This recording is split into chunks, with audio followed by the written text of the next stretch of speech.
Hello everyone, আজকে আমার মামায় বিদেশ থেকে একটা ঘড়ি পাঠাইছেন আমার ছোট ভাইয়ের লাগে। তো এখন এটা খুলিয়া দেখমু কেমন। ওয়াও, খুব সুন্দর তো ঘড়িটা।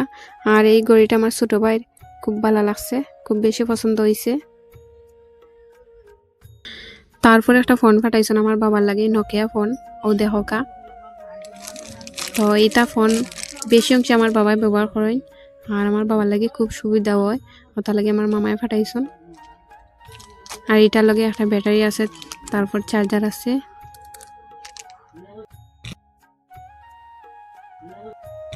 তো বন্ধুরা, ঘড়ি আর ফোনটা কেমন লাগলো আপনারা কাছে অবশ্যই কমেন্টের মাধ্যমে জানাইবা। আর ঘড়িটা কিন্তু আমার কাছে খুব বেশি ভালো লাগছে, ওটা লাগে আমি আতো দিলাইছি। আতো দিয়া দেখলাম যে আমার কেমন লাগে। তো বন্ধুরা, ভিডিওটা কেমন লাগলো অবশ্যই কমেন্ট করে জানাইবা, পাশে থাকবা। আর আপনারা সবাই ভালো থাকবা।